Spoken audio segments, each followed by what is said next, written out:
Hello there, Sister Wives watchers and chit chatters. We're back with episode 10 of Sister Wives. And this episode starts up with David babysitting McKelty's kids like he was telling Cody he does. Oh man. I guess McKelty had intentions for David to babysit, but obviously called Christine, and McKelty let her know that she actually preferred David to babysit and Christine to just come along. Which I don't blame her, because Christine comes in there and she's just riling Avalon up, screaming about babies, getting everyone all, I'm like, come in, be calm.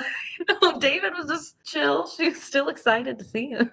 Yeah, she's like, why is Ace crying? So dramatic. Yeah. I think she already had her nap for the day. McKelty and Tony are going on a date, and Christine and David are having a date with the grandkids because she thinks David's a sexy grandpa. Oh, yeah. And there ain't no event like watching children for us to reminisce about the Sister Wives children. Oh, we love the flashbacks that we get every single episode about the same topics. Yes. I will say, though, every time they show Leon as a baby, I just can't help but dislike Cabbage Patch Doll. I know. The embodiment of a Cabbage Patch Doll. They're all pretty cute babies, but yeah. The curly hair, which I think that was Leon. I could be wrong. It could have been McKelty or something, but I'm pretty sure it was Leon that looked exactly like a cabbage. Yeah, I think you're right. But they were talking about Gwen and Gabe being basically twins, and that Janelle ended up going back to work pretty much after.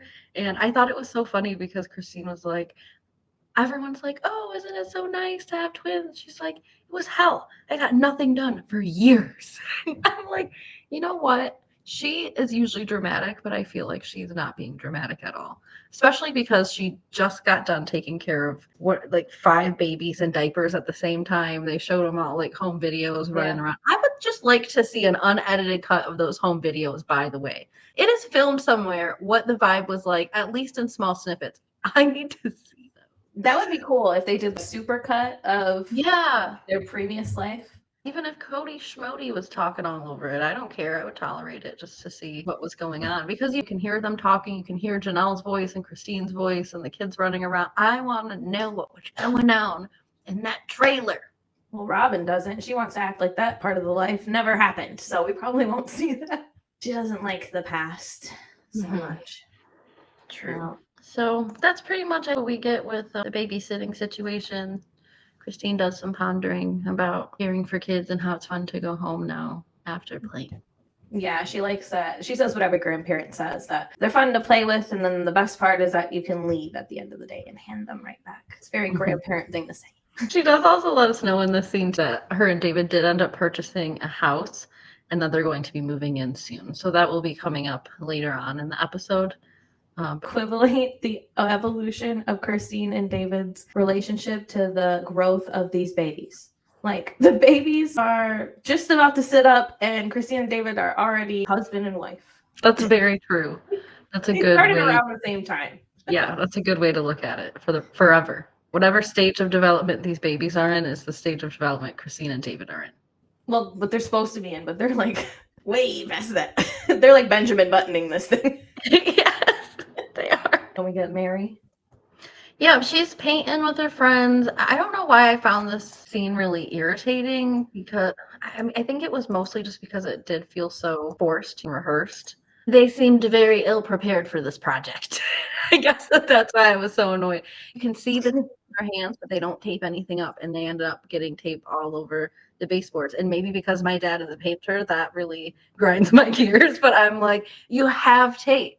And then they talk about painting the carpet, which I know was a joke. It's very Jen and Meri to talk about that and have stupid jokes and commit to them. But I was so annoyed. Why don't you guys just sit at a table, go to lunch, and have this conversation about Meri moving out? Why do we have to paint this so horribly that it's going to have to be painted again in order to sell the house? With tiny, like they're this big. These little rollers they're using are this big. You know they have rollers like. Yeah. I'm so at the same time, I'm so very thankful for Jen and this guy, because they're the only ones that Meri can even talk to about all this stuff that's going on and give her any type of feedback. And at least they have normal opinions. You are absolutely give Meri a better view of the world by having normal opinions around her. But I will say, sometimes watching Jen and Meri interact or do things or get projects done, especially interviews and projects, it's very hard to watch these two do those things because everything is a joke to them, and that's great. I have a friend like that. Her name is Steph. I can't get a thing done with her around, and if people see us together, it's probably the same thing. It's the same annoyance. Everything we say is just a joke and stupid, and it's just like that when we're around each other. But then there's other friends I can get around and get things done, but Steph's not one of those people, and I feel like Jen is not that person for Meri either. No, she's not. And yet these two women run a business together where they charge $300 a year or something for a subscription. So what in the heck is going on? Maybe this guy handles that part. I don't think so, but okay, maybe. Whatever. Meri's normally in her hoodie, but she decided to cut the sleeves off today and give us a hoodie t-shirt. I've been giving her she is in a hoodie. I've been giving her so much crap for wearing a hoodie in every scene. That same one, though, honestly. It's not that a hoodie, but... She took the saying off and the sleeves with this one, so I'll give her that. Gave herself some heather gray, little tone change.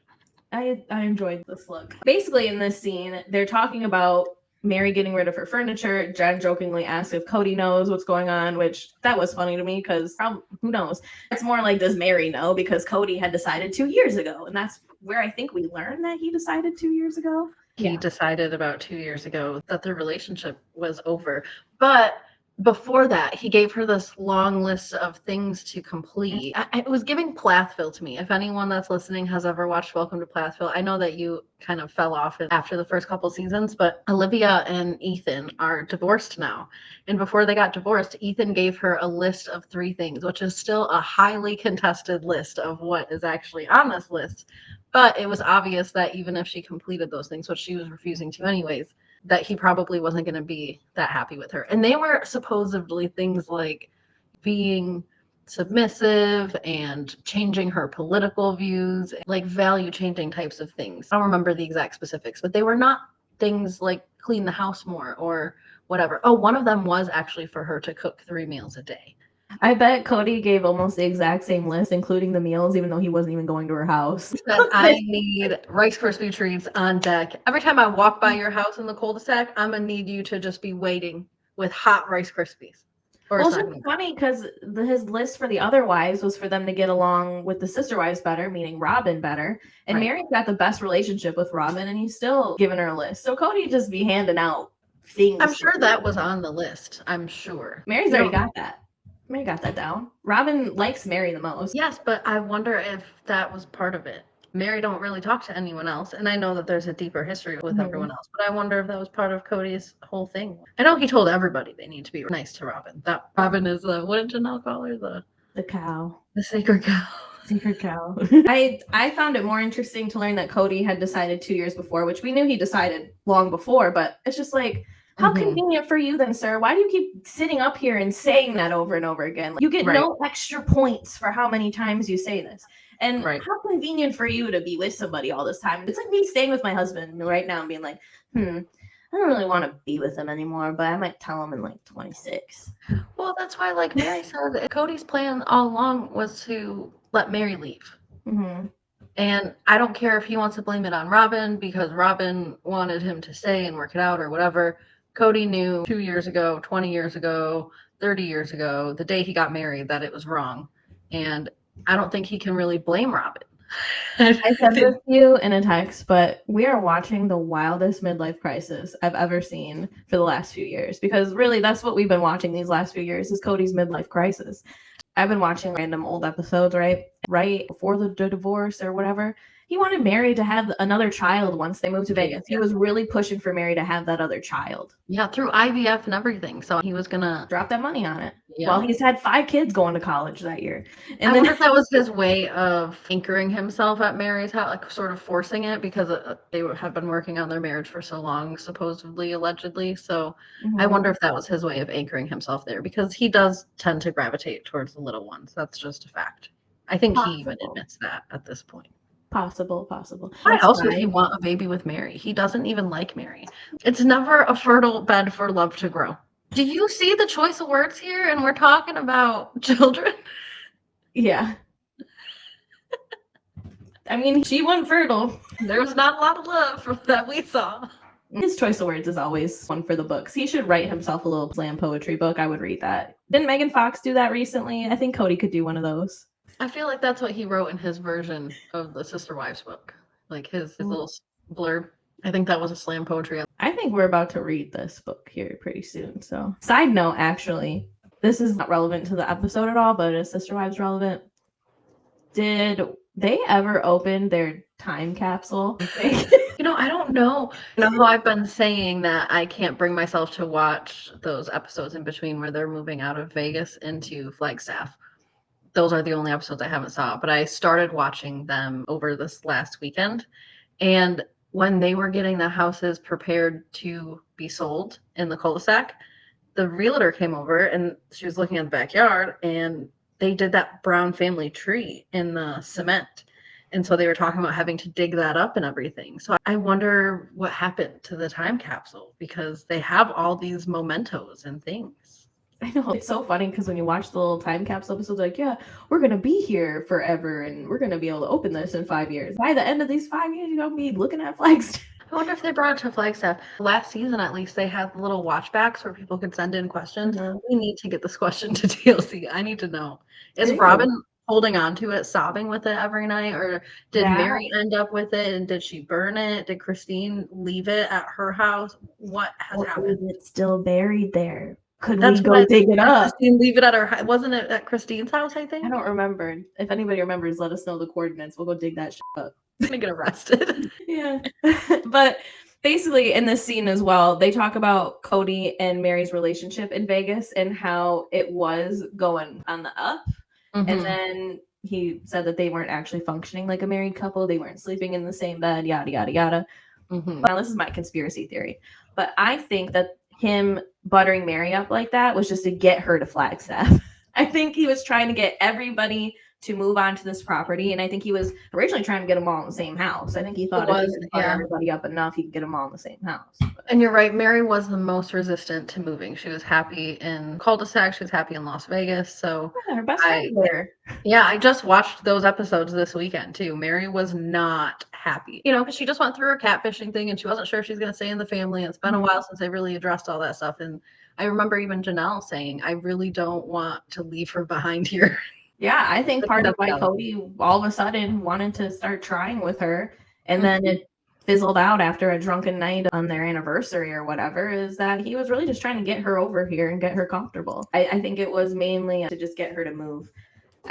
I think he was really just trying to convince them all to move. I think the only one who wanted to move was probably Robin because of her son situation. It always blows my mind that these people even moved. I bring this up every freaking episode, but it just why leave a perfect setup and then let your family get destroyed like this? At least if you're going to leave the perfect setup, put some effort into the relationships. But this might have been the plan all along.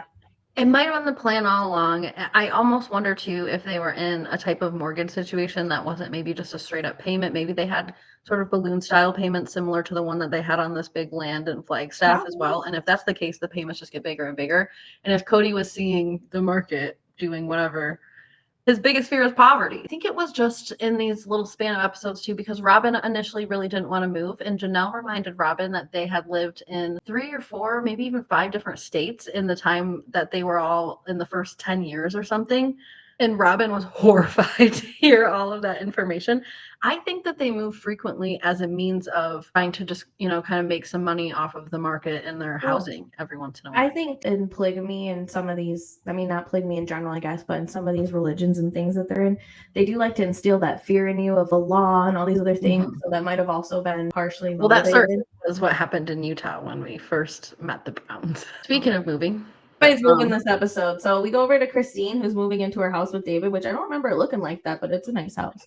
I didn't take a picture of the inside of the kitchen, but I don't know why it just looks so similar to Christine's cul-de-sac house. Just the way that the kitchen is set up on the side with the island and then the open living room space with the mantle and the fire. Wasn't that all in Christine's house before? Yeah, I think so, or something similar. No, that's a really pretty typical setup. I don't know, everything is just in the same exact spot. That's really weird to me. It's just lighter. All of their kitchen cabinetry in the cul-de-sac was dark. She is moving in and Ysabel is coming to help her. Good thing Ysabel's just as dramatic as Christine because they were just feeding off each other this entire scene.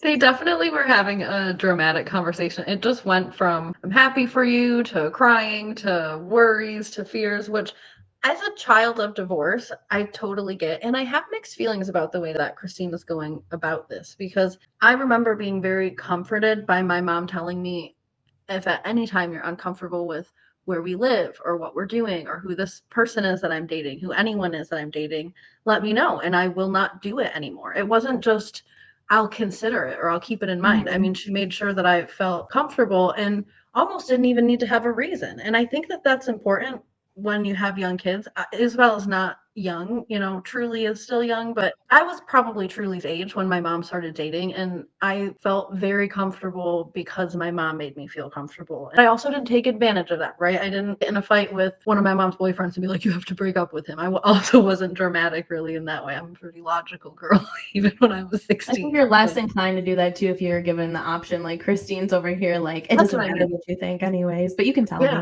Yeah, and that's the thing. I feel like that heightens the dramatics because then it has to be something big because she's not going to entertain any ideas of anything less. I don't anticipate David's ever going to, need to be kicked out by the kids, but I think the idea that your mom is going to put you before their partner, especially when you're underage and still depending on them, that's the part that makes me raise an eyebrow with Christine. At the same time, Christine has always been like this. Yeah. I know that Janelle makes a point about how Christine used to be so straight-laced and now she's changing so much, but she is still her in a lot of ways. She hasn't had all the life experiences to make her change this. I hope everything works out with David, but maybe if it doesn't, she'd have the life experience now to be like, oh, maybe I should listen to my kids if they're uncomfortable. I don't think Truly is uncomfortable, but anyways, I'm ranting. I just think that Christine should be putting her kids first and vocalizing that to her children. Yeah. I don't think that she should be letting her kids run her life. And Christine's always been a fan of we're not going to let just one person rule the entire family. But you also don't have a family of 18 people anymore. You have a family of 5, and you can probably take their input a little tiny bit more. Right. Slightly. Just made me realize how not touchy I am with my own mom, watching Ysabel pet Christine and play with her hair and hold her as she's talking to her. I was like, man, I really don't barely touch my mom.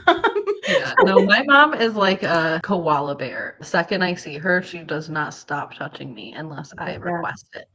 I will say the scene was super sad because you really get to see the effect that all this is having on Cody's kids. And Ysabel just wants a good relationship with Cody, and she's very openly wanted that for a long time. I mean, with the back surgery thing, she really wanted him to be there. She was breaking down about him not being there. She just wants this relationship with him. So I can't imagine that he's reaching out to her and she's not responding. I feel like if he made the effort with her, she wouldn't be having these fears about David. Because the thing is, if Cody was stepping up enough as a father, there wouldn't be these worries or concerns about, is David trying to replace my father? Or is David this and David that? Because David is a lot more of a stable, consistent presence right now. Yeah. And he's used to that because right now he is a widow, and he's been a widow for many years, and he's had all these kids. So he's had to be very attentive because he didn't live polygamy. There's only one of him. His kids are all he's had forever. And unlike Cody, he recognized how important that relationship was, whether or not you have, the person in your life or not. I know that his ex-wife passed away tragically, but the relationship is super important. And I think that that's what she's really trying to describe here is her mom is moving on, and so her life's going to be changing, and David's going to hold a space in her life. But I think even unintentionally, David is such a big personality. He's such a connected person to the people he's around. And so by nature, I think it is going to take away a little bit from her relationship with Cody. She's also going to see him with his kids and be questioning, why is Cody ignoring me all the time? I think just by the nature of seeing a healthier relationship, it's going to be really hard for her to even just have a relationship and be happy with what she has with her dad, which is the narrative that all the kids that are talking to Cody still have been saying, is just, we ask for what we need and happy with whatever he's able to give. That's how they've been kind of going along. But I don't think that that's a proper parental relationship. I mean, this is the first man that's ever entered the family. It's always been women entering the family. So this is the first man coming in, entering the family, and showing them how a father is supposed to act. So it might change a lot of people's opinions on their own father. And I think that's part of maybe why Ysabel is upset, because she knows that this could change a lot of things for her. And not only, with David, but the fact that she's, like you said, David is modeling this behavior for her to see and now internalize and be like, well, why isn't my dad this way? Because to her and the other kids, this is kind of like normal to them. Right. And you hear a lot of stories about people out there who don't have good relationships with their parents. So you can normalize it more. But when you see it in your own house, somebody being a good father and it's not your father, you have questions. You wonder why it can't be done for you. And I do think Christine handled it well. I do think she was a bit dramatic. And like you said earlier about the not really giving Ysabel much room to have a differing opinion, because when Ysabel said, is he trying to step in? No, he's not. No one could replace your dad. And that is the only thing that you should say. But I feel like you need to give her more space to express her thoughts and concerns. Ysabel was like, if this doesn't work out, she's like, no, it's working out. It's working out. And I get that, because I think she does agree that David's going to be a great stepdad. David might even be a better stepdad than Cody is a dad in general. And so I get that hesitation of things are moving so quickly. And if he's going to be this great person in my life, that is hard to reject him being this awesome person. And you guys are supposedly so in love and moving so quickly. What if I fall in love with him in his role and then it doesn't work out because you guys did all this in 3 months? It's got to just be really crazy. I can't imagine what Truly must feel, but she seems to be handling it well. I don't know. Maybe people would disagree because she's fighting David and separating them and stuff, but I just feel like that's Truly quirky personality. Yeah. I will say I've been going back and watching a lot of these episodes because I kind of want to see the evolution of Cody. I wanted to see if Cody's really changed all that much. Is it really a drastic change that happened in season 15 or something? Or was there always signs of this? And I do think there was always signs of this. I mean, there was many times where he would say things that are very similar to what he's saying now, actually. Definitely. Being overwhelmed and things like that. But you probably know better because you might have watched more of it recently. I feel like those times more came and went. And that is sort of more the reality of a marriage and a family. Like sometimes it's hard, but then it just was bad all the time. And well, with being a dad, he was more of what I like to call an activity dad. He wants to do activities with you and he wants to do fun stuff, but you don't see him actually handling too many of the big things. I remember the boys were in a disagreement and he went over to Janelle's house and they kind of like tag team something, but that seemed like he was more there for either disciplinary reasons or to play games with them. And it wasn't like he was actually building these kids up. I agree. I think Cody's best ages for parenting are between the ages of 2 and 14. And when you see Ysabel crying and stuff, like it's hard to watch too, because in your mind, you just want to shake this man and be like, it's so obvious that being a father of 18 children is just too much for one person. You cannot have all of these kids and have a good relationship with every single one of them unless you're very proactive. And the moment you stop being super proactive, like, you have to be on top of it. I mean, you have 18 people to text a day to check in with them to maybe see how they're doing a week. You know, that's a lot. And that's why most people don't have that many kids, other than, you know, the financial aspect of it. But it's just spreading yourself too thin for one person. And without the SisterWives construct, if you were a single dad of 18 kids, imagine if Cody was in the situation that David was in, that if all of his wives, I don't know why these people were allowed to travel together. They should have acted like the queen and stuff. And they should have always traveled separately, because let's say that for some reason, all these women were on a plane and the plane crashed. It's Cody and these 18 kids. Like, he couldn't do it. They would all be in like foster care, taking care of each other. We're already taking care of each other, though. Go back to season 1. Logan was making breakfast in high school for 8 or 10 kids. True, but even worse because it's just Cody. They have to get jobs and all kinds of stuff. So that's what I'm saying. Look at David, who lost his wife and was able to stand up on his 2 feet and take care of his family. Cody could never. Even if he had half the amount of kids, he could never. Sorry. Which is why when Christine brings up, I want to get a hot tub, David gets things done because all of his life, he's, at least since his wife's been gone, he's kind of had to be that way with 8 kids. You have to get it done then and there, or else it might not ever get done. You're going to move on to the next thing. Someone's going to need something. You're going to forget, or it's going to be too late. That's the way it is. And I think that that's what attracts Christine so much, because she gets stuff done too. She's just more in kind of the domestic realm, and she's a dreamer of the things that get done, but she makes things move as well. So I think they're a perfect match. I'm a little annoyed of this whole backward storyline, and I mean, it's backwards in so many ways, right? We already saw them get married. Now we're going backwards in time, but it's also like Benjamin Button, and that it's just strange. And it's yet reverse Benjamin Button, right? And yet I love it, and I have no problems at all, not in the world, except for what TLC is doing to their relationship. So we're going to move over to another move going on, and that's Meri going to tell these kids that she's out of here. She trudged right through that. Every time I see this I'd die. Like, what is she doing? This girl in her hoodies, like, no one can give this girl a winter jacket to go through all this snow. Hoodie on again. Put the sleeves back on her hoodie and the thing, and she decided to come right through the snow to make sure that these kids know she's leaving. You ain't gonna see her through the snow no more. She looks like Sasquatch. It does. It's like a sighting. Imagine Robin's kids are probably just looking out their window like, oh, there's a Meri outside in the snow. How far away did she have to park from the house? Down the mountain. She climbed the whole mountain to come over there to say she was moving. Right? She doesn't have hiking gear on, like I know. the little hooks and stuff. She needs a hook and stuff. Who shoveled that? Cody did, and the kids, remember? Last episode. Oh, I guess you're right. I guess that was a prelude for Mary's walk. Man. I wondered why they showed us that stupid clip, and I guess it was so they could show us this one. Because this is gold right here. This is Mary's final walk to Robin's home. The final walk. I love it. Maybe the cover of Meri's SisterWives book. Leaving SisterWives. Worthy up the mountain.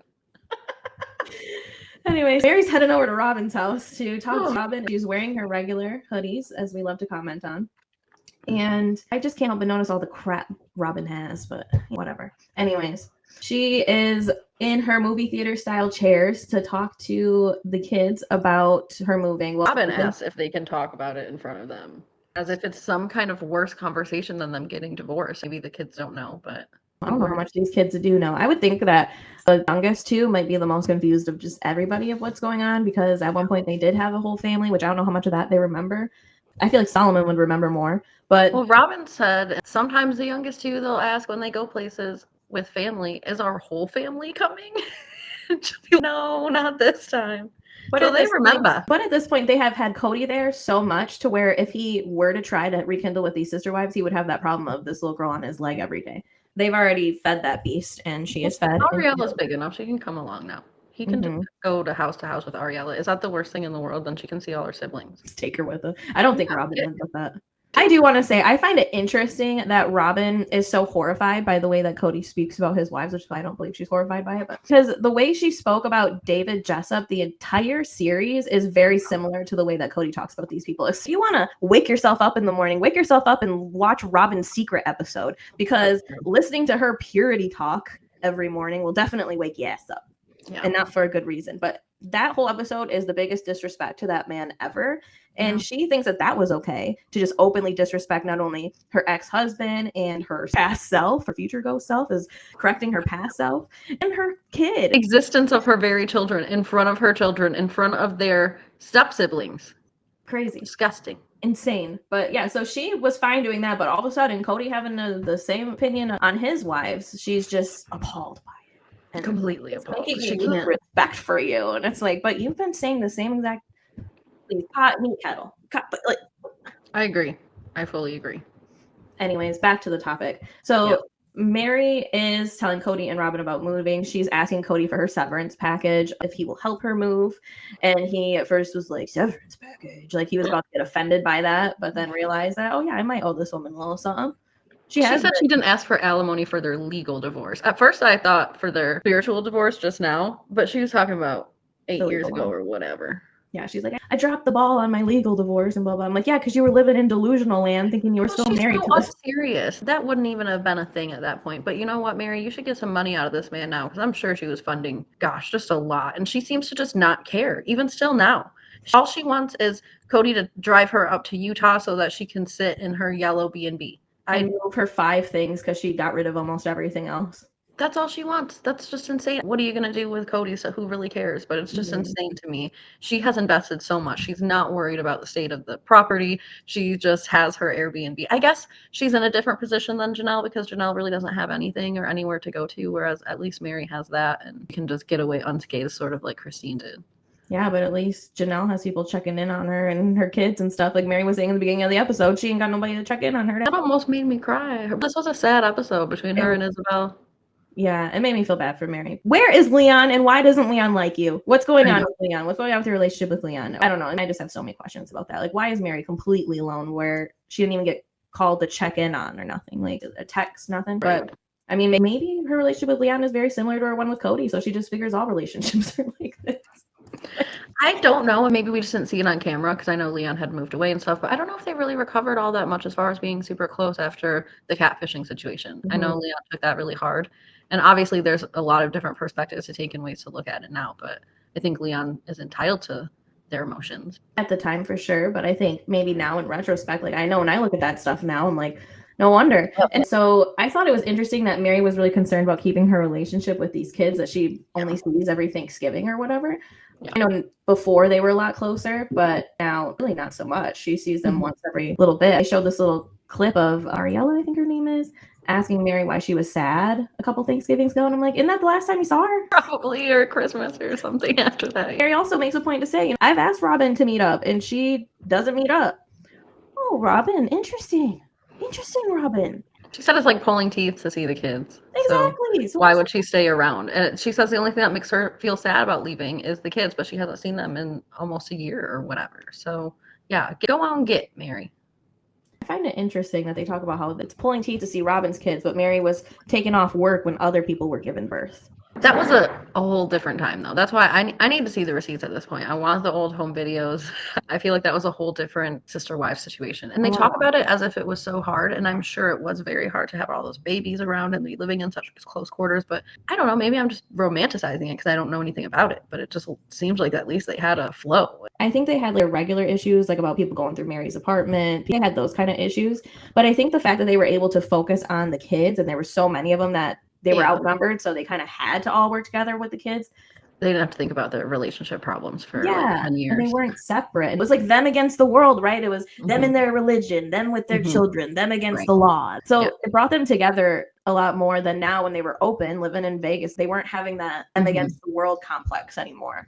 They had the cul-de-sac to keep them together and close and unified in some kind of family unit. And they were always big on the culture and that kind of thing. So I don't think these relationships were not destined to be doomed either way. But I think it sped up the process to have them in Flagstaff. They'll say it was going public, but I really think it was them moving and separating themselves again. They just went through it years ago when they had to be refugees from, what was it, Iowa? Utah, whatever. Utah refugees. And then they just did it to themselves again. And it's like, y'all had the perfect setup. I don't know what mortgage situation y'all signed up for. Mind you, these people do love to sign a bad contract. They do. Cody likes to, just like Meri said, and I knew this was going on beforehand because you just have to have a family that big. But Cody likes to rob Peter to pay Paul. That's just how he does everything. So that's why I feel like that's why they moved so much. Because by the time a big payment probably came up with their mortgage, they probably would just sell the house, pay that off, and then go somewhere else, wait for a balloon payment to get up on that and do the same thing and just repeat the process. That's what Cody really just did with his house with Robin. So they bought that house for like $700,000 or $800,000. They just sold that house for $1.2 million. And now they just bought a house for $2.1 million. So they're doing all of it. And with that, I just heard today, I didn't see any receipts on it, but apparently Cody just paid off a loan of $130,000 that he had before. So he's moving his money around again as a result of buying and selling a house. And what I've heard with their whole money situation is, I don't know if Christine is anymore, but they're all paid under the LLC, SisterWives, so it all goes into one fund. So Cody is the one distributing that. Now, I would hope Christine, the moment she decided to leave the family, set up something with TLC where she's like, I can't get paid with these people. I need to get paid on my own. And well, that's why Janelle is getting upset about these assets that Cody's buying, because he's buying them probably out of the family account. And so he's sucking up all the money. So whatever by the time they get divorced, they're entitled to split is less and less because Cody wants to drape Robin in diamonds or feel special. Well, and Janelle's not really entitled to anything.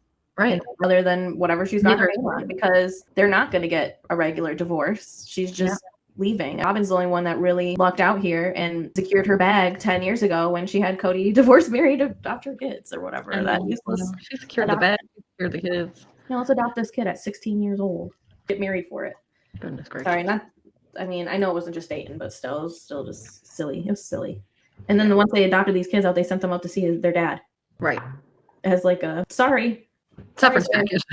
The severance package. Well, we're going to see Meri's severance package in this episode. I will say the preview was more exciting for me than the whole entire episode. Oh, wait, you missed the biggest part ever. Oh, yeah. There's just so much Christine and David propaganda this season. There is. And they should have been engaged 6 episodes ago, so I wasn't really as excited for the engagement. But I wasn't either, although I did think it was super cute. And of course, Christine did her typical, very excited confessional. She got her engagement, and I don't know why it just struck me that he said that you're the only one for me, you're special. I thought that was the cutest thing that he could probably tell her. Also, anyone else who has terrible anxiety like I do, I was terrified watching this the whole time. I thought they were gonna fall. I thought the ring was gonna drop. I thought they hugged each other, they were gonna topple over. I mean, doesn't it look like right here is just the edge of a cliff, or am I having an optical illusion? I'm sure that they are aware of where they're at. I'm sure that they wouldn't do it just like thrown off the edge. He does have room to kneel and everything, but yeah, that is a little scary. It just looks like it, you know, falls a little there. Who knows how high that even really is, too? I know. As high as it looks. So I agree. It couldn't have been. It just freaked me out. But I also thought it was so funny because Christine had something in her hand right here, and then she just threw it on the ground. And that's exactly what I did when I got proposed to. I had my jacket in my hand because I thought we were leaving wherever we were going. And then I turned around and he was on his knee, and I had my purse, and I was like, and then I said, what the fuck? So that's probably what she did too. I mean, she saw it coming, but didn't see it coming. He was slowly trying to guide her into it, asking her the questions, you know, showing her over here. Like, he made it obvious what he was doing, but, you know, Christine loved her. Even though she is planning a wedding, moved into it with this man, she had no idea her engagement was coming. She was focused on the house, and then it was the very next day he said we're going to go out here. Sounds like she didn't even know about it until the night before or the day of. It kind of reminds me again of my proposal because it seemed as if it was time for that to happen. My husband was acting so strange a week or so before, even the day before. I don't even remember, but he was acting really weird for a while because you were texting me and you're like, what? He was, and then the nail in the coffin was 2 days before, the day before or something. He left me money on the table to get my nails done, which he has never done and never has done since then either. But I'm like, sir, just I keep my nails done. It's okay, but it was cute. But then he's like, we're going to go on a surprise or whatever. And I'm thinking, okay, so we're going to go somewhere. I should probably dress nice. I'm about to be proposed to. And he goes, no, you should probably wear leggings and maybe have your hair up. And I'm like, what the hell? So we went to an indoor skydiving place. And I was so focused on the skydiving and the fact that we just did that. And my endorphins were running. And then I just was ready to leave. And then he was right there. So I feel like that's the same thing that happened. He just took her on this terrifying drive right after they just bought this house that she's focused on. And I'm sure the last thing on her mind was getting engaged. So I think he did it perfect. I can't give that's enough time to spend on that. Yeah, I can't give her too much crap about the engagement because mine happened the same day as I decided to go to the courthouse. I was waiting until about an hour before I went to the courthouse. And I went to my husband and I said, are you ever going to propose to me? Because we're about to get married in like 2 hours. You spent a total of 42 minutes engaged. Pretty much. I think by the time I posted it on Facebook, I was already married. Anyways, what do we have for next time, Brooks? It's way more interesting than this whole episode, I think. It definitely is. And I also have a picture. Usually I don't have a picture for you guys, but this one comes with sponsored by. I saw that. Karma.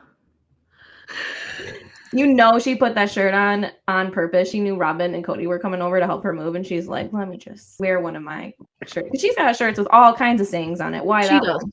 All her shirts have all kinds of sayings. And she certainly picked this one out, but I don't know if she picked this one out on purpose to do this. But we are seeing you. This just kind of happened. I've been hearing that Meri's got a little bit of a drinking problem. I don't know if it's true. It's all alleged. I heard Cody has. I heard they could have been drunk this whole day. Except for Christine. She just has a tattoo and a PDA problem. The funny thing is that Robin is here for this. So Robin watched this, or she's the reason it's happening. She might have made a joke or something. Like, Robin's involved in this. This is a threesome. But he could be looking at Robin right now. I think that this is not something that Robin would get particularly upset to see. I do think it'd be awkward, but I don't think she would get mad like some other monogamous couple would get mad at something. I'm anticipating this whole episode to hear Robin, see, this is why I've had all this hope all this time. This is why I think that they are going to be back together. This is why, blah, blah. Like, we're going to be getting the Robin, I told you so confessional all episode. But I do also think a little bit of this is clickbait. I think that they're just showing us this. This was highlight. A moment. This was the moment, and then that's all it is. I think Cody is sentimental about it. I think that we do see that. I think he does get a little upset and sentimental about it because all this time during all of his debauchery, he's always at least had Meri sitting there as a constant. And Meri for this whole time has been a 30-year crutch. Even though he doesn't like Meri, does not love Meri, does not want to actually be married to Meri, she's still been this 30-long-year crutch for him. Agreed. It's the end of an era with Meri. It really does signify the end of all of his plural marriage life. Yeah. Because she started it, and now she's finished it. It is finished. So it's strangely, though, next episode we do find out, and Cody says this himself, that Meri is the favorite divorced wife, and she is very pleased to learn that she is the favorite something, which is maybe why she bends over for him. I'm not sure. But also we will see that Christine and David tell Christine's kids that they're engaged. I thought they did it in a really cute way. They turned the TV on or something, and then the picture was up of them on his knee, and that's how they all saw it, was from the picture. So I think that will be a cute scene to see. I think it's Peyton that is a little bit freaked out about the whole situation, as he just met him probably 2 days ago, I think he said. I can understand that, but I think Peyton also must know that his mom has moved in with this man and has a date set. Yes, and yes, they talked about that on the first meeting, so he can't be that shook. It looks like Robin and Meri have some kind of conversation, probably during this whole move-in situation. It looks like the production sort of sits them in a place so that they can talk. And then it looks like as everyone's saying goodbye, there's that moment where Cody cries in Meri's arms and says it's the end of an era again, which this is like the 4th time he said it now. But what I thought was so funny, well, first of all, I think Cody's just crying for himself. And like you said, he's just nostalgic and whatever, but he doesn't actually want this. But Jen was there, and he just broke down and started sobbing and grabbing Meri. And Jen's face goes from thanking cross-eyed guy for all of his help, and it was fun hanging out with him today. She's like, oh, thanks, it was so fun today. And then Cody says, it's the end of an era. And she just rolls her eyes and turns around. So I can't wait to see that, because you know she's going to have a reaction. Well, she's right. I think I did the same thing to the TV. I know. It's just, come on, sir. Men are allowed to have emotions too, but just in front of everybody like this, is this really the setting right now? At the very last moment. Couldn't you have done this 10 years ago or something? Cody is so off his rocker. He's an interesting specimen, though. I do enjoy watching him. He's more than interesting. Yeah, that's true. Yeah. Yeah. Well, thank you guys for joining us, and we'll catch you on the next one. Don't forget to share. You can just click the share button. If you want, you can share it with your friends, but you don't even have to do that. So share, comment, let us know what you thought of the episode. Don't forget to subscribe to join our Chick Chat. Keep your eyes open, because eventually we will be going over that SisterWives book. I did not buy it for nothing. Yes, I got it too. Once we get to the end of the season, we'll probably start busting that thing out. Yeah, I think so. All right. Reduce, reuse, recycle, Rihanna, and goodbye. Bye-bye.